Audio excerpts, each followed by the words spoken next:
today? Fine. Fine. Stressful. Stress. Why do you feel so stressed today? Ah, same answer. Because of the career guidance week. Do not worry, I feel the same. I also feel pressured and stressed because of the career guidance week. But, okay, let us forget that for a while. Now, I have another question. What can you say about our weather? Cloudy. Cloudy. It's freezing. Is it really freezing outside? Chilly. It's chilling, so it's just cold outside. Kasi I have not seen anyone na nagpi-freeze pa naman outside, right? Baka mamaya meron. Okay, so what do you love doing when it's cold? Raise your hand for your answer. Yes, Maui? Sleeping, sir. Sleeping. Everybody wants to sleep. Aside from sleeping, what else do you love doing? Yes, Marvin? Eating soup, sir. Eating soup. That's good. Okay, let me just give you soup for your answer. You can have that by later. And also, Maui, for your answer, you can take this soup. Okay, it's true. It's true. No, even I love eating soup when it's cold because it helps us cope with the cold weather or coldness of the weather. No, it's a good way.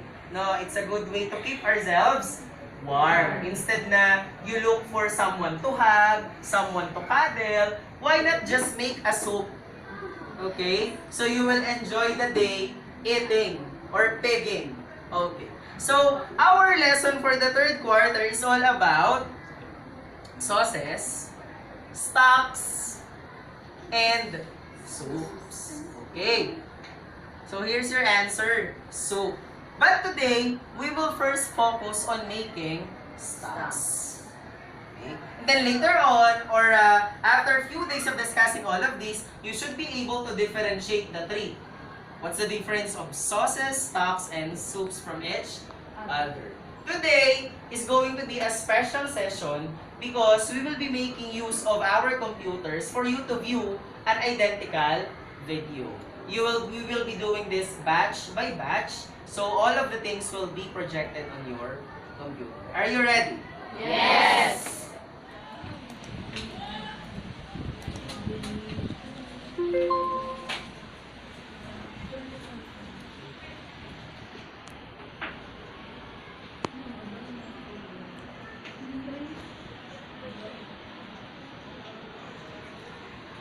Okay, are you ready? Yes. A good stock is a great foundation for so many recipes, soups, stews, sauces, even risotto. And making it from scratch not only gives you control over the flavor, but it's much more nutritious than the stocks bought in stores that are usually high in sodium. Today I'm going to show you how to make 4 delicious stocks from scratch.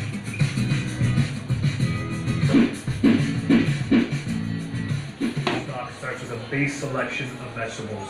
Traditionally, carrots, celery, onion, and garlic are used, and that's what we're going to be using today for our 4 delicious stocks. So for this recipe, we're going to be using 3 large carrots, roughly chopped, 3 large celery stalks, roughly chopped, 3 large onions, quartered, 6 cloves of garlic, 2 tablespoons of tomato paste, about 8 peppercorns, 4 bay leaves, a handful of parsley stems, and a few sprigs of tea stock. Continue watching or skip ahead by clicking on the buttons. Okay, now to make our chicken stock, we're going to need about 2 pounds of chicken bones or chicken carcass. So next time you buy a chicken, save the bones and put it in the freezer, or you can even buy bones from the grocery store. So we're going to add those chicken bones to our pot of vegetables. And then cover that up with 2 liters of cold water.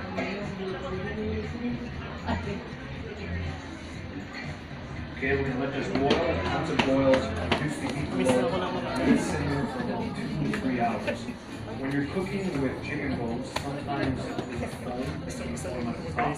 You just want to gently skim this off every once in a while. Don't stir it into the stock, otherwise it'll make it cloudy. And that's all you need, golden brown. Like this, and you can add them to your pot of vegetables. This is going to give your beef stock a really nice, deep, rich Flavor, we're going to cover it with 2 liters of cold water. Bring that up to a boil, and then reduce the heat to low, and let it simmer for about 6 hours. Top it up every once in a while with liquid if it's getting too low. And if a foam starts to settle on top, just gently skim it off. You don't want to stir it into the stock, otherwise it's going to make it cloudy. And that's it. That's all it takes to make a really nice, rich, delicious beef stock. Now continue watching to see us make our mushroom stock, or you can click on the buttons to skip ahead.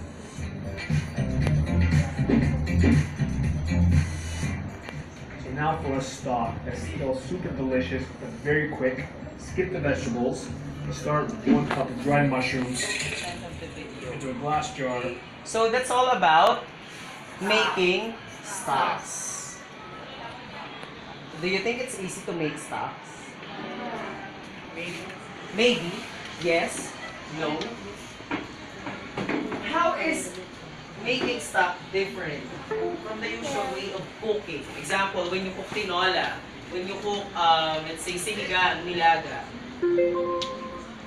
In tinola, what's the process when you cook? What do you do first? Yes? Yes, Marvin? Okay, first you have to saute. You have to saute the garlic, the Onion. the chicken as well, and some other vegetable needed for the dish. But in making stock, it's different. What's the difference? What's the difference? Do we saute in making stocks? No. Oh, what do we do? Yes. Just put some oil and vegetables. Okay, you just put part of oil and then you will add all the ingredients in one pot. Then, the process is just boiling. You don't have to saute, right? Yes. You don't even have to stir. Did the man stir it? No. No. But instead, he just let it boil. Then, he removed the foamy bubbles of the stock. As what he said, you don't have to stir while you remove it. But instead, you gently just remove the foamy substance. Okay. So that is how you make a stock.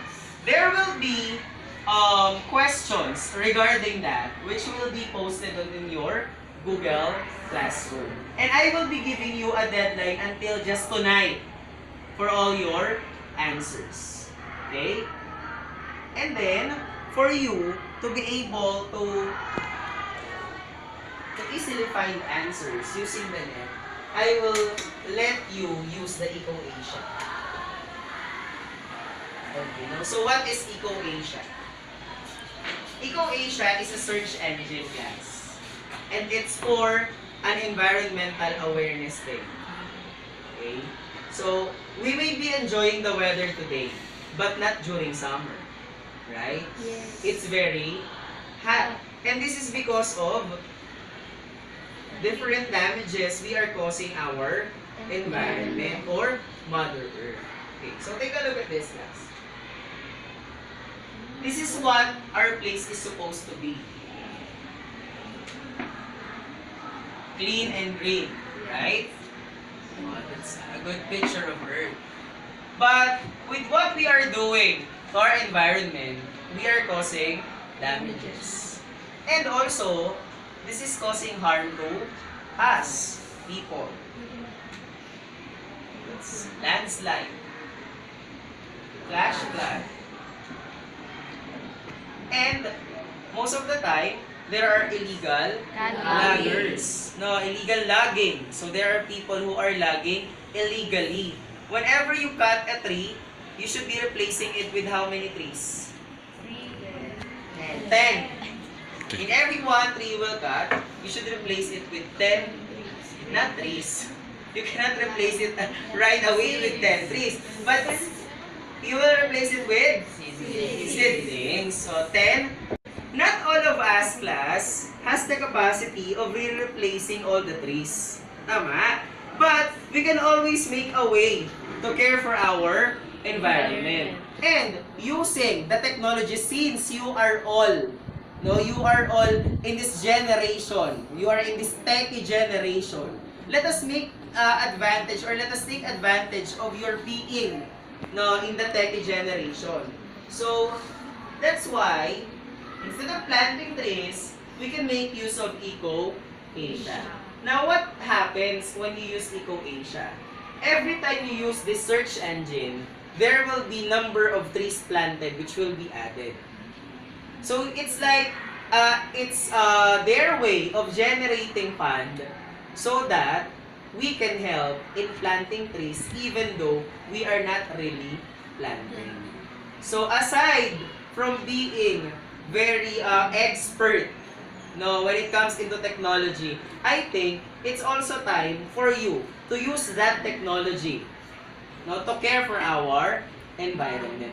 That's why I am highly recommending the use of Eco-Asia. The link is on your Google Classroom. I posted it there. So you just have to click the link and it will direct you to the search engine Eco-Asia. And you will notice that every time that you will search something, numbers here will change. So if all of us will search at the same time, there will be big difference. Now, we will be causing big difference to the world. Because we will be helping in planting trees. Now, even though we are not really the one planting the seedlings. Understood? Yes. Okay. So that's why you will use Eco-Asia as your search engine. And all of you will need to pass your work until 12 midnight. Understood? Yes. Okay. Do you have any question? So I think that's it. See you all tomorrow.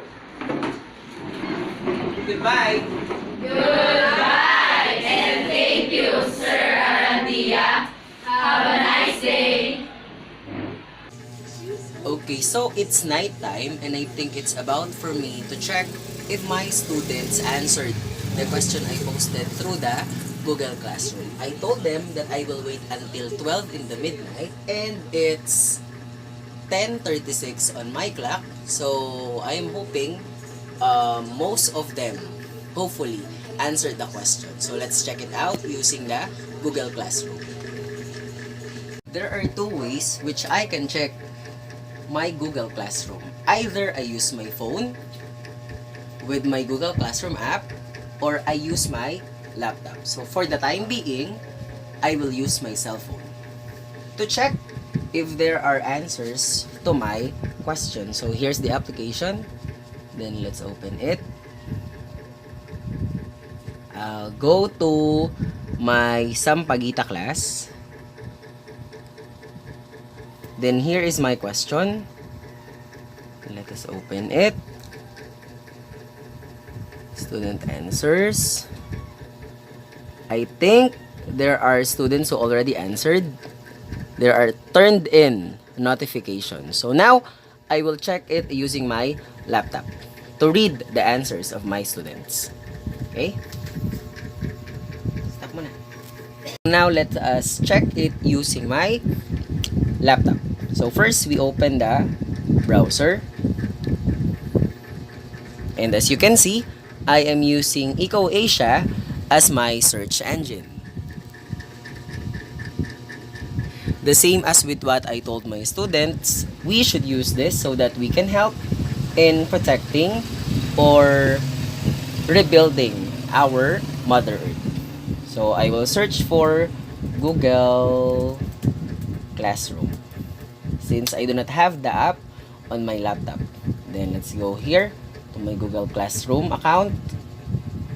And same as with what I did with my phone, I will open my Sampaguita class. Okay, there you have my Sampaguita class. Still reading. Here is the question I made, which I posted. And this is worth 100 points. And there you have the answers of my students. So There are 1, 2, 3, 4, 5, 6, 7, 8, 9, 10 who already answered it, and some other are still not answering. So I think I will have to wait until 12 midnight for their answers. So I think it's time for me to check and rate their work. Okay, so let me start first with the work of Guillermo Arellano. So as what he said, the difference of making stocks to other common dishes is we just only need to boil it. We are just putting all the ingredients together and boiled it with water and do not need to stir or mix. It takes a long time to cook compared to other dishes. Stock always involves bone, not necessarily meat, and is typically used for sauces, gravies, stews, and soup. So I think that's a good answer. And for that, I will give Guillermo a score of over 100. I will give him a score of 88. So that's it. And then, he will be notified about his grade later on.